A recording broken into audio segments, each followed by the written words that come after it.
दिनैहाय आं रुनिकाटा प्राइमारि इउपिपिएलनि आफादगिरि जानानै आं फैनायनि जाहोनानो जाहैबाय आं गोबां सम 2015 मायथाइ बे मायथाइनिफ्रायनो आङो इउपिपिएल जेनाखि इउपिपिएलआ जोनोम जादोंमोन बे जोनोम जानायनिफ्राय आं गाहाय नेहाथारि हिसाबै आं मावबाय थादोंमोन। दा मावबोनानै दा दिनै पर्यायाव आं आफादगिरि हिसाबै आङो बे पर्यायाव आं फैदों।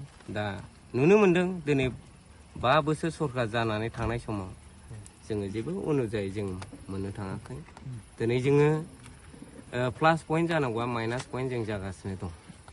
बे आरोखि दिनैहाय जोङो EM रन्जित बसुमतारी बारग' बिथांनिफ्राय जों मोनसेबो अनुदान माबाखौ जों मोननो हायाखै आरो इउपिपिएल पार्टीनि लिडार हिसाबै जेनेबा ब्लक डिस्ट्रिक्ट लेभेल बिथां लिडारफोरनि हिसाबै जोङो मोनसेबो रेसपन्स जों मोनाखै। दा बेनि थाखायनो जोङो साननांगौ गोनां जाबाय जोंहा फिउचार लाइफ दं, न'खर दं। दा बे हिसाबै जोङो बेफोरनि थाखाय जों जेबो फेसिलिटि मोनाखै।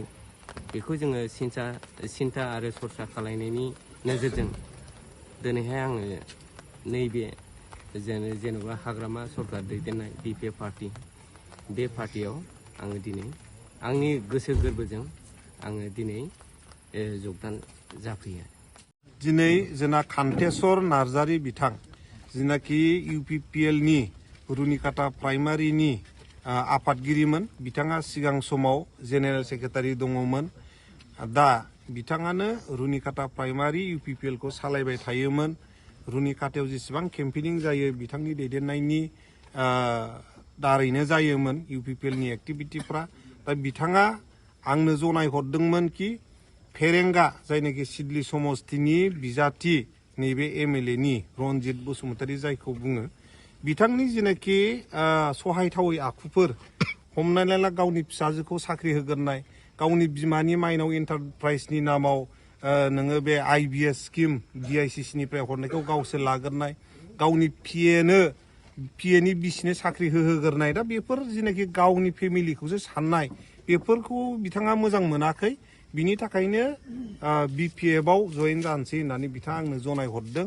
जनायहरनाय लेखानो जोङो ब्लकनि आफादगिरि नै जोंना दैथुन बरगयारी बिथां दं, रमेश टप्प बिथां दं जेनेरेल सेक्रेटारि, जोङो ज' रुनिकाटा प्राइमारिनि जोंना आफादगिरि दं, इयुथनि जोंना आफादगिरिजों जेनेरेल सेक्रेटारि दं।